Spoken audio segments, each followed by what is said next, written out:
तो स्वागत है आप सभी का exam with MS YouTube channel पर। और आज की इस वीडियो में एक और हम पेपर लेके आए हैं आप लोगों के लिए। इसके सारे क्वेश्चन आपकी बोर्ड एग्जामिनेशन के लिए इंपॉर्टेंट हो सकते हैं। तो भाई साहब, सब्जेक्ट का नाम है केमिस्ट्री और क्लास 12 हाफ ईयरली में आए थे क्वेश्चन, बट भाई बोर्ड के लिए भी इम्पॉर्टेंट साबित होंगे, ऐसा मेरा मानना है। क्योंकि सारे के सारे क्वेश्चन इंपॉर्टेंट है। जब मैं इस पेपर को देख रहा था तो इसमें काफ़ी अच्छे अच्छे क्वेश्चंस थे। ठीक है, तो यहाँ पर आप देख सकते हैं कि अर्धवार्षिक परीक्षा 2021-22 का ये क्वेश्चन पेपर है केमिस्ट्री क्लास 12 का। तो चलिए देखते हैं कि इसमें कौन कौन से प्रश्न पूछे गए हैं। तो यहाँ पर सभी आप इंस्ट्रक्शन पढ़ लेना ध्यान से, सभी प्रश्न अनिवार्य हैं। इसके बाद क्या लिखा हुआ है, जहाँ आवश्यक हो केमिकल इक्वेशन देना है। प्रश्नों के अंक जो भी निर्धारित हैं उनके सामने लिखे हुए हैं। तो सबसे पहले यहाँ पर MCQ क्वेश्चन आएंगे। ये आपके 6 बहुविकल्पीय प्रश्न होंगे केमिस्ट्री में, या 5 जो भी होंगे देख लेंगे। तो सबसे पहले यहाँ पर क्वेश्चन पूछा गया ग्रेफाइट क्या है। तो दोस्तों इसका ऑप्शन नंबर फर्स्ट करेक्ट हो जाएगा। ग्रेफाइट एक सहसंयोजक ठोस होता है। ग्रेफाइट क्या है? एक सहसंयोजक ठोस होता है। अगला क्वेश्चन क्या है हमारे पास कि आसुत या शुद्ध जल की मोलरता कितनी होती है। तो आसुत या शुद्ध जल की मोलरता जो होती है वो होती है, ऑप्शन नंबर 4 करेक्ट हो जाएगा, 55.56 मोलर सॉल्यूशन होता है, शुद्ध जल की मोलरता होती है। नेक्स्ट क्वेश्चन क्या है हमारे पास, अगला प्रश्न है कि तनुता बढ़ाने पर विशिष्ट चालकता, दूसरा ऑप्शन करेक्ट हो जाएगा, बढ़ती है। ठीक है, कौन सा ऑप्शन करेक्ट हो जाएगा? दूसरा ऑप्शन करेक्ट है। तनुता बढ़ाने पर विशिष्ट चालकता क्या होगी? बढ़ेगी। ऑप्शन नंबर सेकंड करेक्ट है। नेक्स्ट क्वेश्चन है हमारे पास वेग स्थिरांक ताप बढ़ाने पर। तो वेग स्थिरांक का मान हम जानते हैं, ताप बढ़ाने पर वेग स्थिरांक का मान बढ़ता है। ऑप्शन नंबर 1 करेक्ट हो जाएगा। पर्पल ऑफ कॉसियस क्या है? तो पर्पल ऑफ कॉसियस होता है दोस्तों गोल्ड सॉल। जो गोल्ड सॉल होता है उसी को हम पर्पल ऑफ कॉसियस कहते हैं। हीलियम का मुख्य स्रोत क्या है? तो हीलियम दोस्तों मोनेजाइट सैंड से हीलियम को प्राप्त किया जाता है, तो ये इसका एक प्रमुख स्रोत होगा। तो ऑप्शन नंबर ये वाला जो है मोनोजाइट सैंड, यानी कि ऑप्शन नंबर फर्स्ट ये करेक्ट हो जाएगा। चलिए अब चलते हैं PTO प्लीज टर्न ओवर, पन्ना पलट लेते हैं और देखते हैं कौन से क्वेश्चन पूछे गए हैं बहुविकल्पीय प्रश्नों के अतिरिक्त, जो कि आपकी बोर्ड परीक्षा के लिए रसायन विज्ञान कक्षा 12 के लिए इंपॉर्टेंट साबित होंगे। चलिए देखते हैं। तो दोस्तों यहाँ पर दूसरा क्वेश्चन स्टार्ट हो चुका है, जो कि 2-2 नंबर के प्रश्न हैं, 2 मार्कर क्वेश्चन है। सबसे पहला है CCP जालक की संकुलन क्षमता की गणना कीजिए। CCP जालक की संकुलन क्षमता HCP जालक से किस प्रकार भिन्न होती है। 2 नंबर का क्वेश्चन है, ठोस अवस्था से ये लिया गया है, जो ठोस अवस्था नामक चैप्टर है वहाँ से है ये क्वेश्चन। दूसरा प्रश्न है 5.85 ग्राम सोडियम क्लोराइड मतलब NaCl 200 ml विलेन में घुला है, विलेन की मोलरता की गणना की करो। ठीक है, कैलकुलेशन करनी है। विलेन नामक चैप्टर से छोटा सा न्यूमेरिकल है, 2 नंबर का आएगा। ठीक है, नेक्स्ट क्वेश्चन क्या है, NaCl, HCl एवं CH3COONA के लिए सीमांत मोलर चालकता क्रमशः दी हुई हैं। ठीक है, तो इसके लिए हमें CH3COOH के लिए एंगस्ट्रॉम की गणना कीजिए, यानी मोलर चालकता की गणना करनी है। एंगस्ट्रॉम नहीं है, मोलर चालकता है। ठीक है, तो इसकी हमें गणना करनी है। न्यूमेरिकल है वैद्युत रसायन नामक चैप्टर से।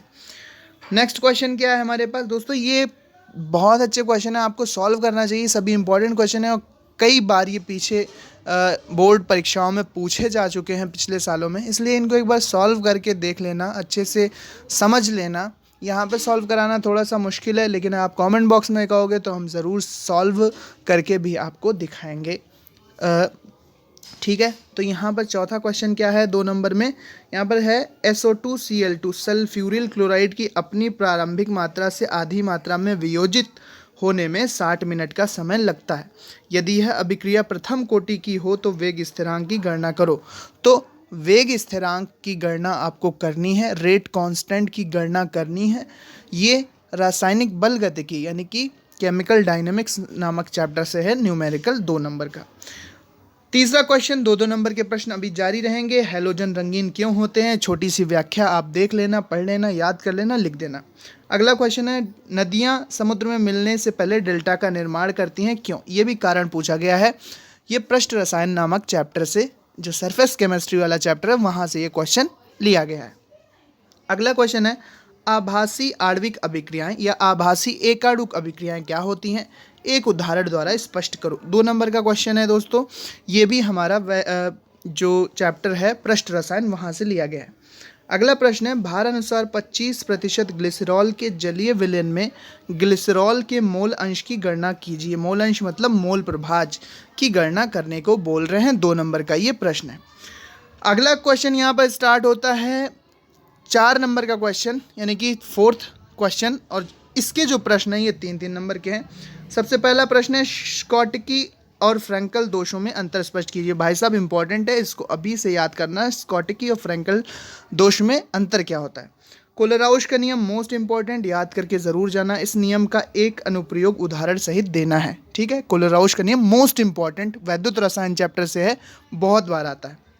टिंडल प्रभाव पृष्ठ रसायन से, इसको याद कर लेना। टिंडल प्रभाव का कारण तथा इसको प्रभावित करने वाले 2 प्रमुख कारक क्या है, इनको भी याद कर लेना।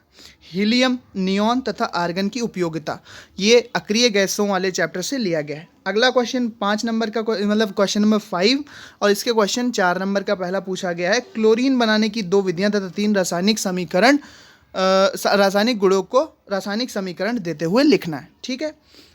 खा क्वेश्चन है, रक्षण किसे कहते हैं, उदाहरण देकर समझाइए। पृष्ठ रसायन नामक चैप्टर से ये क्वेश्चन है। दोस्तों अगर जल्दी बोल रहा हूँ तो स्पीड कम करके देख लेना। स्वर्णांक या स्वर्ण संख्या क्या है, स्पष्ट कीजिए। स्वर्णांक या स्वर्ण संख्या क्या है, स्पष्ट करो। ये क्वेश्चन पूछा गया है 2 नंबर में। अब चलिए देखते हैं आगे कौन से प्रश्न पूछे गए हैं। दोस्तों अगला प्रश्न है कि अभिक्रिया की दर पर तापमान, दाब तथा उत्प्रेरक के प्रभाव को समझाना है आपको। यह रासायनिक बल गतिकी केमिकल डायनेमिक्स नामक चैप्टर से है। अगला प्रश्न है, क्षार धातुएं प्रबल अपचायक होती हैं, क्यों? ये 2 नंबर में आपको प्रश्न देखने को मिल सकता है। अगला प्रश्न है हमारे पास, सिल्वर नाइट्रेट विलयन को रंगीन बोतलों में क्यों रखा जाता है। सिल्वर नाइट्रेट क्या होता है दोस्तों, AgNO3, इसको रंगीन बोतलों में भरकर क्यों रखते हैं। अगला प्रश्न है, अंतराकाशी दोष तथा F केंद्र को विस्तार पूर्वक समझाइए। 5 नंबर का क्वेश्चन है। ठोस अवस्था नामक चैप्टर से ये क्वेश्चन आपको परीक्षा में देखने को मिल सकता है। अगर आप ये क्वेश्चन नहीं करना चाहते तो आप कर सकते हैं। एक यौगिक 2 तत्वों M और N से बना है। तत्व N CCP संरचना का है और M के परमाणु चतुष्फलकीय रिक्तियों के 1/3 भाग को अध्यासित करते हैं। यौगिक का सूत्र क्या होगा, ठीक है। इसके बाद राउल्ट का नियम देख लेना। ये प्रश्न भी आपको विलेन नामक चैप्टर से परीक्षा में देखने को मिल सकता है। पिछली बार कई सारे सेट में ये पूछा जा चुका है। इसके साथ ही इसमें आपको देखने को मिल सकता है विलेन के वाष्प दाब तथा विलेन के अणु भार में संबंध क्या होगा, अथवा परासरण दाब के नियमों की उल्लेख कीजिए। परासरण दाब के जो नियम है उनका आप उल्लेख कर सकते हैं। 5 नंबर का ये प्रश्न है। इसके बाद अक्रिय गैसों वाले चैप्टर से यानी इनऑर्गेनिक केमिस्ट्री से जीनॉन डाइफ्लोराइड, जीनॉन टेट्राफ्लोराइड और जीनॉन हेक्साफ्लोराइड कैसे बनाए जाते हैं, ये पूछा जा सकता है 5 नंबर में। अथवा आवर्त सारणी के ऑक्सीजन परिवार के तत्वों का असामान्य व्यवहार का कारण सहित स्पष्ट करो। इसके बाद ओजोन का एक ऑक्सीकारक और अपचायक पदार्थ है, कारण सहित आवश्यक समीकरण दीजिए। यानी कि आपको बताना है कि ओजोन एक ऑक्सीकारक भी पदार्थ है और अपचायक भी पदार्थ है, रिड्यूसिंग एजेंट भी है और ऑक्सीडाइजिंग एजेंट भी है। अम्लराज एक्वारेजिया क्या है, इसकी प्लेटिनम तथा गोल्ड से अभिक्रिया दीजिए। अम्लराज क्या है, इसकी प्लेटिनम PT और गोल्ड यानी AU से आपको अभिक्रिया देनी है। ये प्रश्न आपको देखने को मिल सकता है। अथवा SO2 के 2 ऑक्सीकारक तथा 2 अपचायक गुण लिखिए और समीकरण भी दीजिए। इसके बाद H2SO4 एक द्विक्षारीय अम्ल है, इस कथन की व्याख्या कीजिए।